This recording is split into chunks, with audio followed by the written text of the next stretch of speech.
औज़ुबिल्लाहि मिनश्शैतानिर्रजीम बिस्मिल्लाहिर्रहमानिर्रहीम।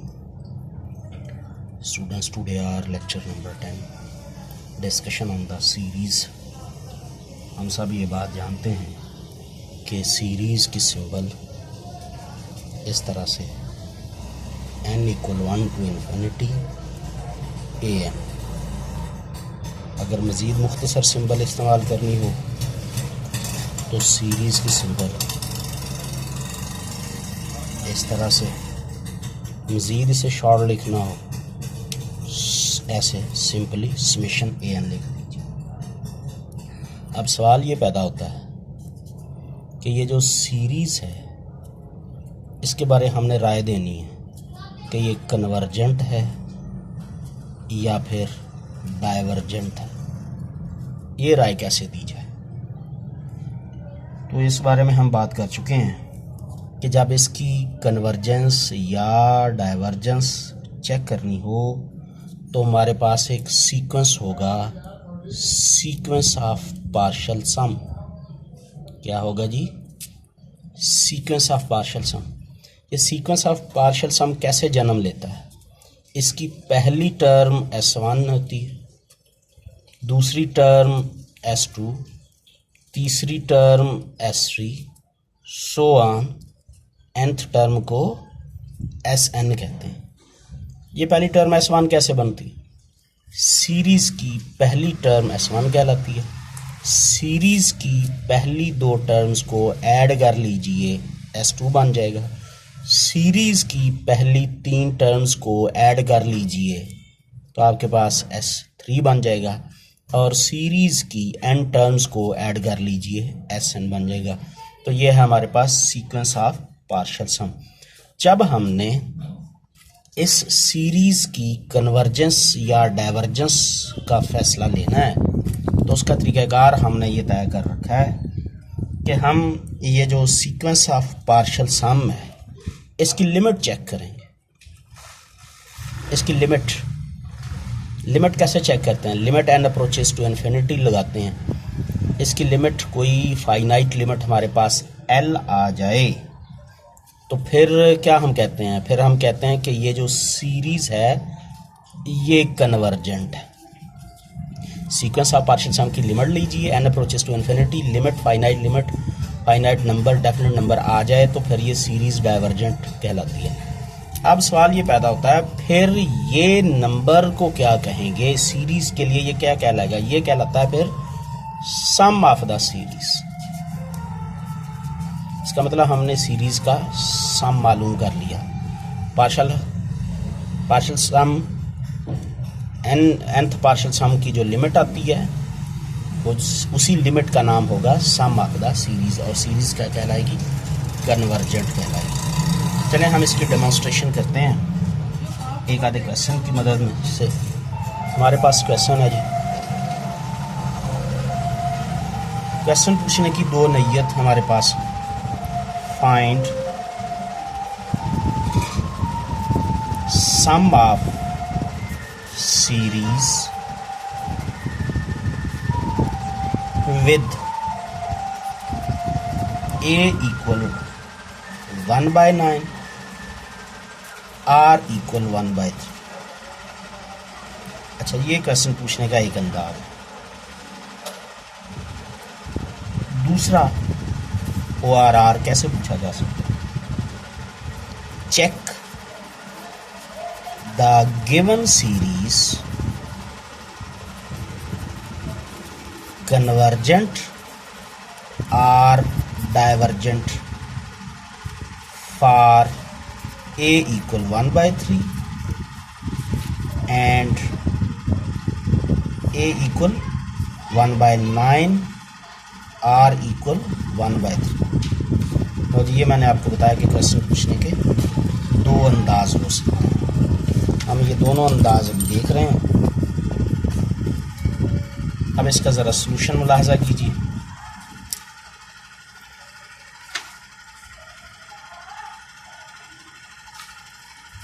सीरीज़ क्या है जी?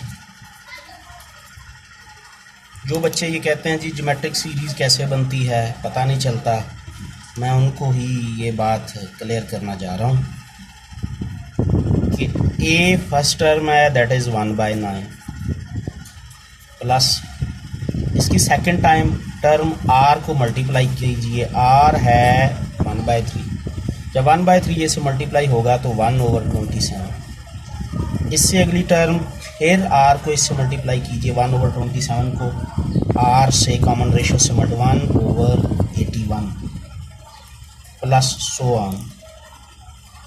ये हमारे पास सीरीज है। आपको पता है कि ये जो ज्योमेट्रिक सीरीज होती है ये हमारे पास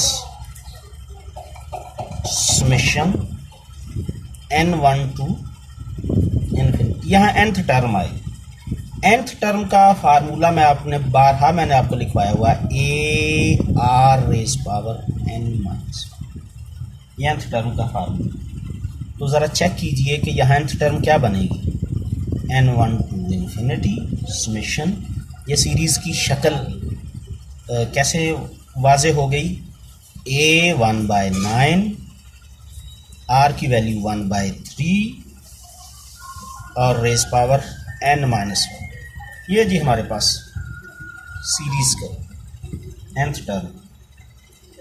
अच्छा जी, अब हमने ये बात सीख रखी है, हमने ये बात पढ़ रखी है कि ये कन्वर्जेंट तब होगी अगर nth पार्शियल सम की लिमिट हमारे पास एग्जिस्ट कर जाए। तो इन्फिनिट ज्योमेट्रिक सीरीज़ के बारे में हमने फार्मूला पढ़ रखा है कि वो फार्मूला होता है हमारे पास लिमिट सम का formula n approaches infinity S N which is equal a/1 - r। ये फार्मूला जी जहन नशीन कर लें, इन्फिनिट ज्योमेट्रिक सीरीज़ का सम का ये फार्मूला। चलें जी, अब इसमें वैल्यूज़ लगाइए। वैल्यू लगने लगी है जी, क्या आएगी, a की 1/9, 1 - r की 1/3। अब जब आप इसे कैलकुलेट कर लेंगे तो you will get the final answer 1/6। अब आप बताइए तो फाइनाइट नंबर आया कि नहीं आया, डेफिनेटली आया, ठीक है। तो ये सीरीज़ कन्वर्जेंट, मैं अब इसका फाइनल आंसर बनाने लगा हूँ। ये आंसर आपने जहन नशीन कर लेना है कि किस अंदाज से बना है। Hence series convergent and sum equal 1/6। ये जी एक क्वेश्चन से मैंने आपको ये क्लियर कर दिया। एक और क्वेश्चन से ज़रा क्लियर करूँगा ताकि बात मज़ीद वाज़े हो जाए। नेक्स्ट,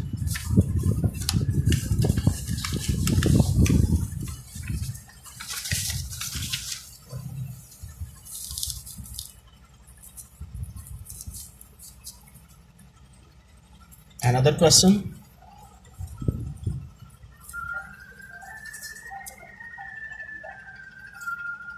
Statement: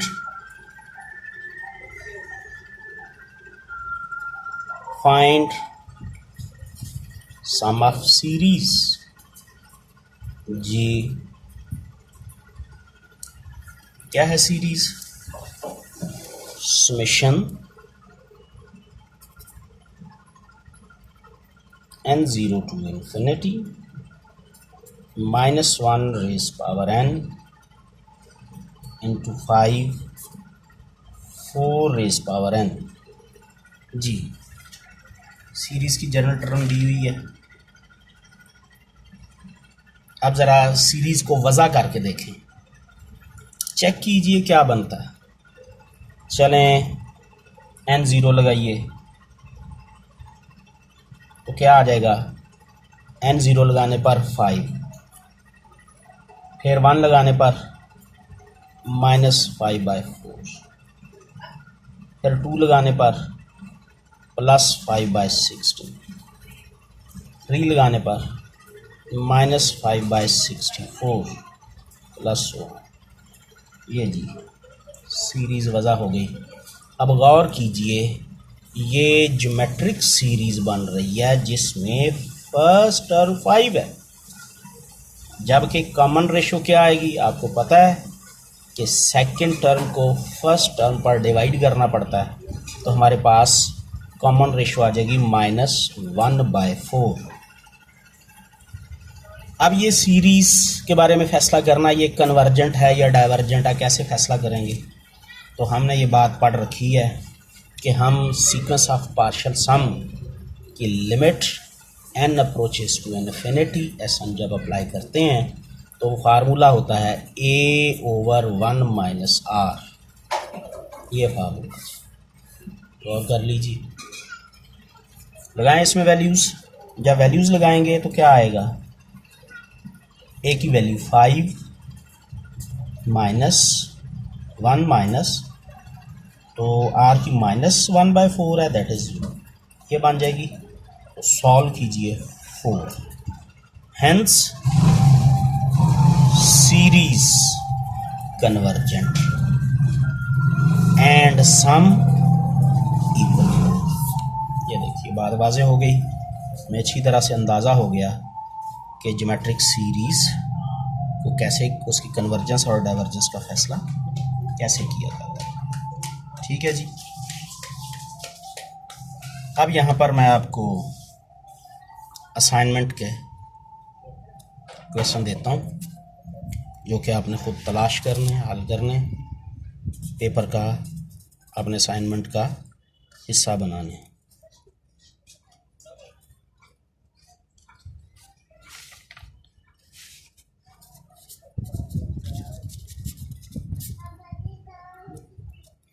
पहला सवाल,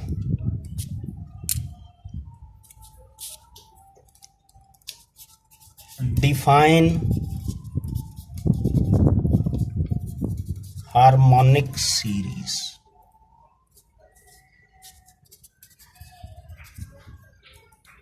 check its convergence and divergence. ये है जी पहला सवाल। सवाल नंबर 2, define Euler series. Define Euler series. Check its convergence and divergence. Convergence और डाइवर्जेंस का फैसला करना। ये आपको मैंने क्वेश्चन दिए। अब जो मैंने आपको करवाए हैं 2 क्वेश्चन, उन क्वेश्चंस को मद्देनज़र रखते हुए एक मैं रिज़ल्ट कायम करने लगा हूँ। ये जो 2 मैंने क्वेश्चंस करवाए हैं आगाज़ में, उन 2 क्वेश्चंस को सामने रखते हुए रिज़ल्ट बनाने जा रहा हूँ। ये रिज़ल्ट आपकी मल्टीपल चॉइस है, आपने इसकी असाइनमेंट में भी मल्टीपल चॉइस बनानी है। शॉर्ट क्वेश्चन बना लें या मल्टीपल चॉइस बना लें, इट्स ऑन, ये आपकी सवाबदीद पर मुनहसर है। वो है जी इस रिजल्ट के बारे में, if series an, if series an converges, अगर कोई सीरीज कन्वर्ज करती है, देन सीरीज की nth टर्म 0 को अप्रोच करेगी। सीरीज की nth टर्म 0 को अप्रोच करेगी। चलें ये बात लम्हा भर के लिए चेक कर लेते हैं। आपको याद है अभी हमने 2 क्वेश्चन सॉल्व किए हैं, तो ये जो रिज़ल्ट अभी हमने कायम किया है, इस रिज़ल्ट को अभी 2 सवालों की शक्ल में चेक कर लेते हैं।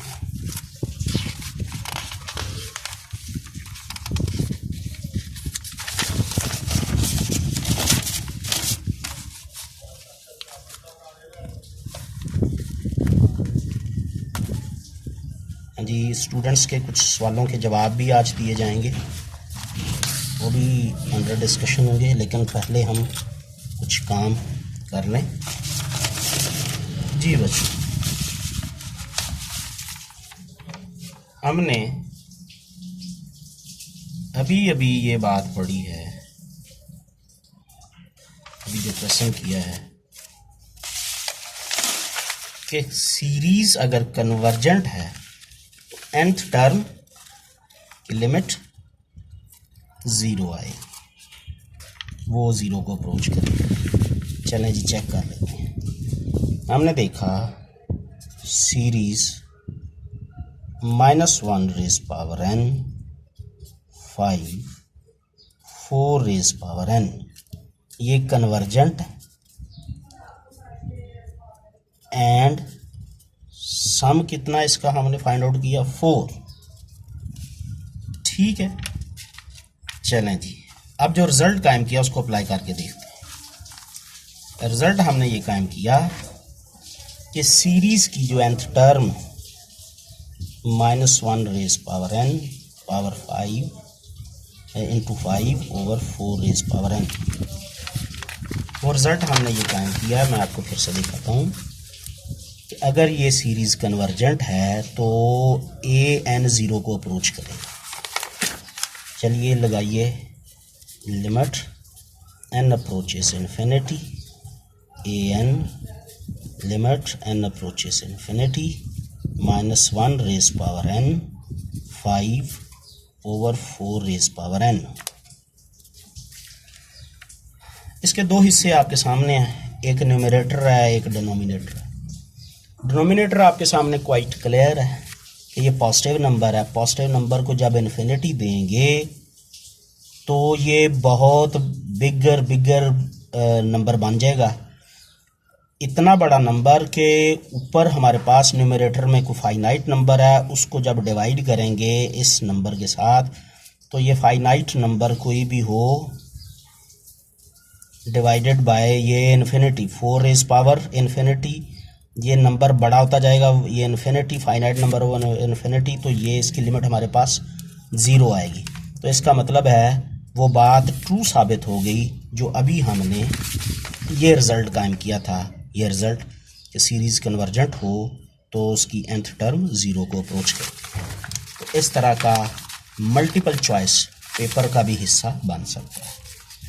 अच्छा, ये बात, अब आपके सामने एक और टेस्ट पढ़ते हैं, nth term test are are divergent series. nth term test for divergent series, nth term test for divergent series. ये क्या है जी, ये आपके सामने एक्सप्लेन करते हैं।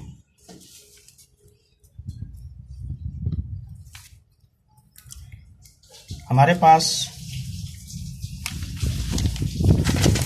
कोई सीरीज डाइवर्ज करेगी, series n1 to infinity, an diverges, series diverge करेगी इफ, दो सूरतें हैं जी। पहली बात, limit n approaches infinity, an does not exist.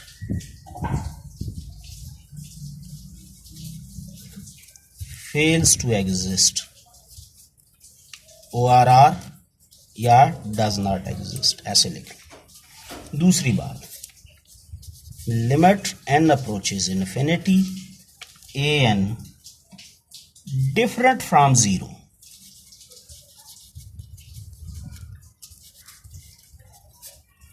Zero के अलावा आंसर आ। अभी ये बात हमने पढ़ी है कि कन्वर्जेंट सीरीज की nth टर्म पर जब लिमिट अप्लाई होती है तो वो 0 आंसर आता, लेकिन अगर nth टर्म पर लिमिट अप्लाई करें, आंसर डिफरेंट फ्रॉम 0 आए या एग्जिस्ट ही ना करे, तो ऐसी सूरत में हम कहते हैं वो सीरीज़ डाइवर्जेंट है। चलें आपकी इत्मीनान के लिए कुछ एग्जांपल्स आपके सामने रख लेते हैं ताकि ज़रा क्लियर हो जाए। पहली example, summation n1 to infinity n square, इसके बारे में आपने राय पास करनी है जी। ये कन्वर्ज करेगी या डाइवर्ज करेगी, तो आप इसकी जो nth लिमिट है उसको चेक कर लें। n स्क्वायर किधर को अप्रोच कर रही है? जब आप n अप्रोचेस टू इन्फिनिटी लगाएंगे तो ये इन्फिनिटी को अप्रोच करेगी। तो लामहल्ला इसके बारे में अब आप क्या राय पास करेंगे? आपकी अब ये राय पास हो जाएगी कि ये डाइवर्जेंट है। ठीक है जी। चलें जी नेक्स्ट एग्जांपल देखते हैं। B, summation n1 to infinity n+1 over n, क्या ये कन्वर्ज करेगी या डाइवर्ज करेगी? क्यों जी? देखिए आप limit n approaches to infinity इस पर अप्लाई कीजिए तो ये n+1 ओवर n हमारे पास न्यूमरेटर डिनोमिनेटर से, न्यूमरेटर में n कॉमन कीजिए, वो डिनोमिनेटर के n से कैंसिल हो जाएगा तो इसकी फाइनाइट लिमिट आ जाएगी, ये 1 को अप्रोच करेगा। तो सीरीज़ की nth टर्म, तो ये इसमें से कौन सा हिस्सा वायलेट हुआ? ये सेकंड डिफरेंट फ्रॉम ज़ीरो आ गई। इसका मतलब है ये वाली सीरीज जो होगी ये डाइवर्ज करेगी, डाइवर्जेंट सीरीज है। अच्छा अब ज़रा सी पार्ट भी मुलाहजा करें।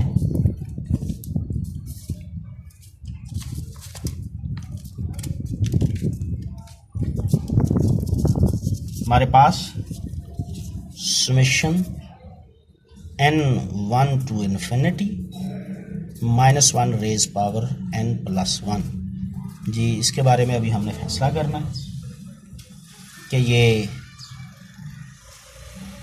इसकी nth टर्म कैसी होगी ताकि पता चले ये कन्वर्जेंट है या डाइवर्जेंट है। तो ये देखिए -1 raise power n+1 does not exist, इसकी लिमिट एग्जिस्ट नहीं करती क्योंकि n इवन के लिए और आंसर आएगा, n ऑड के लिए और आंसर आएगा। तो फिर लामहल्ला बता दीजिए कि इसकी nth टर्म की लिमिट एग्जिस्ट नहीं कर रही। तो सीरीज़ के बारे में क्या आपने राय? सीरीज़ का साम मालूम हो सकता है? नहीं, सीरीज़ कन्वर्जेंट ही नहीं, ये डाइवर्जेंट सीरीज़। ये जी कुछ एग्जांपल्स मैंने आपके सामने रखी हैं। अब बात करते हैं हम एक और टेलीस्कोपिक सम के बारे में।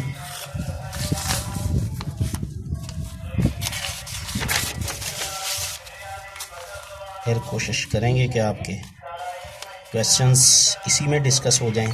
अगर इस वीडियो में ना डिस्कस हो सके तो फिर एक हम अलग से 15-20 मिनट की वीडियो ऐसी बना लेंगे जिसमें आपके क्वेश्चंस को डिस्कस किया जाए।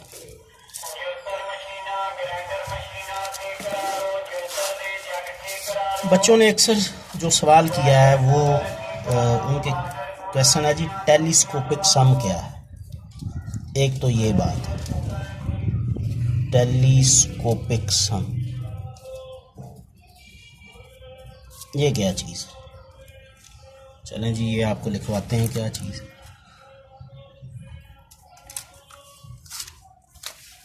जी इसकी डेफिनेशन लिखने से पहले एक बात और आपको क्लियर करता चलूँ कि कुछ बच्चों ने ये भी सवाल किया कि टेलीस्कोपिक प्रोडक्ट क्या है। इसकी कन्वर्जेंस डाइवर्जेंस पर बच्चों ने सवालात उठाए हैं जो कि यकीनन आपको उनके बारे में तसल्ली बख्श जवाब देते हैं। अभी थोड़ा सा इसको ज़रा क्लियर कर लें। जी डेफिनेशन लिखिए जी, टेलीस्कोपिक सम क्या है? असम, हवा तेज चल रही है इस वक्त, a sum which means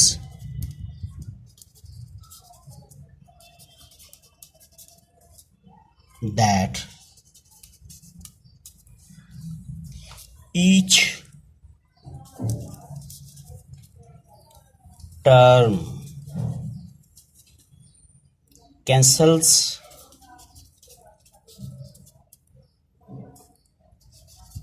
part of the next term.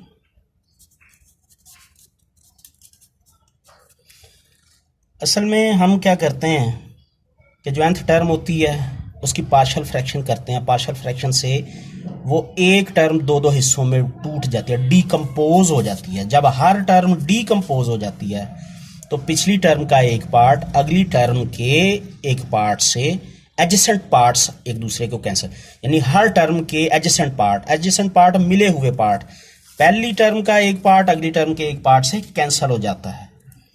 तो ऐसे इससे फिर क्या हो जाता है, जब वो कैंसिल आउट हो जाता है सो दैट द सम पर क्या असर पड़ता है कैंसिलेशन से,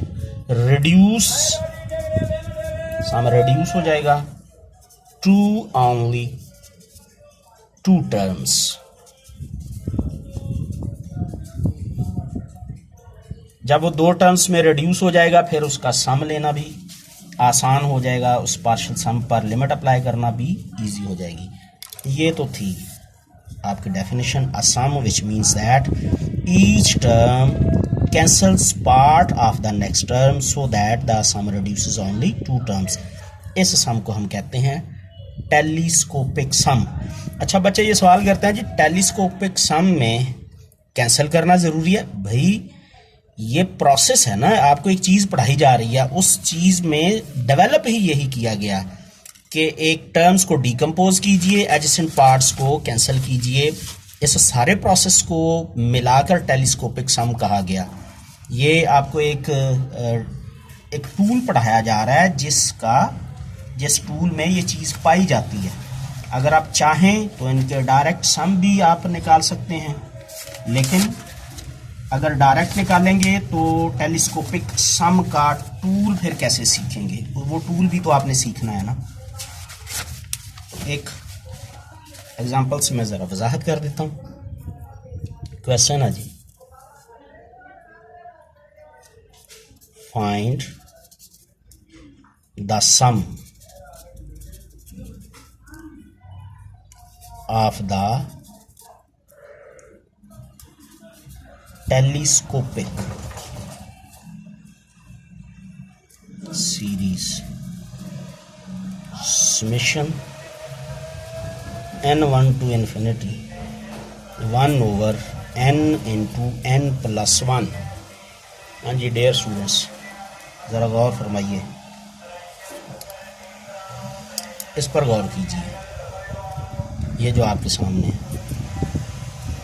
1 over n plus 1, कल मैंने बताया था कि आप इसकी पार्शियल फ्रैक्शन कीजिए तो ये दो हिस्सों में टूट जाएगा। पार्शियल फ्रैक्शन करता क्या है, वो किसी एक बड़ी टर्म को डीकम्पोज कर देता है ज़्यादा हिस्सों में। जब इसकी पार्शियल फ्रैक्शन करेंगे 1 over n minus 1 over n plus 1 आएगी।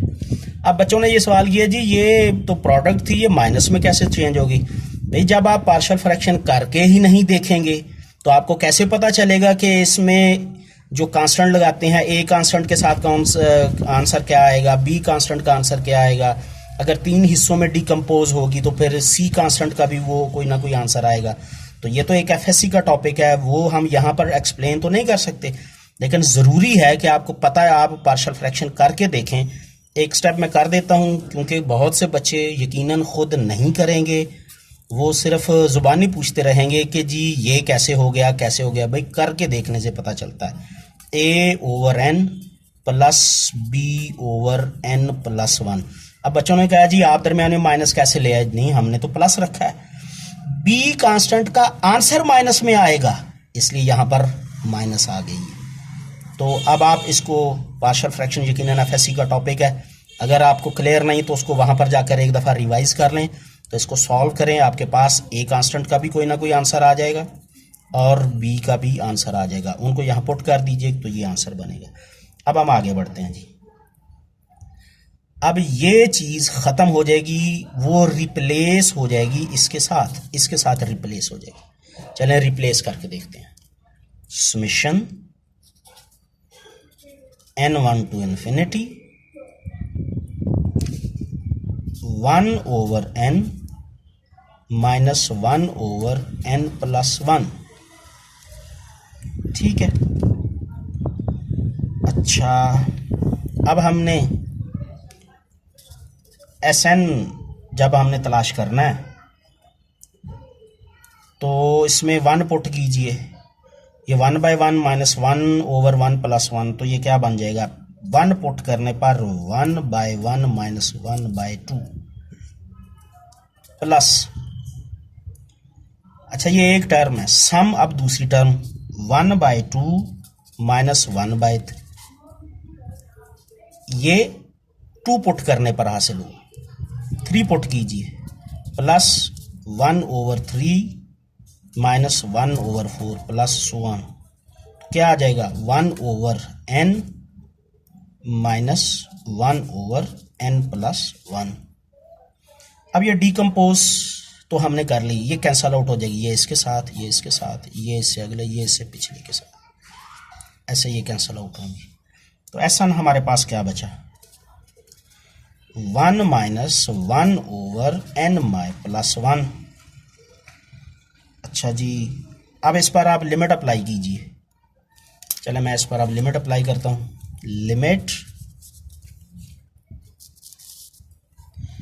n अप्रोचेज इन्फिनिटी, इस पर भी लगाइए लिमिट n अप्रोचेज इन्फिनिटी। जब आप इस पर लिमिट लगाएंगे तो आपके पास जो आंसर आएगा दैट विल बी 1। ये है जी इसका टेलीस्कोपिक सम हमारे पास आ गया। ठीक है। तो अब आपने मैंने पहले आपको एक असाइनमेंट में ये कहा था कि टेलीस्कोपिक सम की 2 आपने असाइनमेंट का हिस्सा बनानी है, 2 सवाल। अब चूंकि मैंने एक और सवाल करवा दिया तो 2 और सवाल। तो इस तरह टेलीस्कोपिक के टोटल 4 सवाल आपने और करने हैं। 4 क्वेश्चंस तलाश करने हैं, लिखने हैं, सॉल्व करने हैं। तो आपके जो पिछले इस लेक्चर के भी और पिछले लेक्चर के जो भी सवालात उठाए गए हैं, मैं उनको मज़ीद 15-20 मिनट की एक अलग इंशाल्लाह वीडियो बना दूंगा। ओके, खुदा हाफिज़।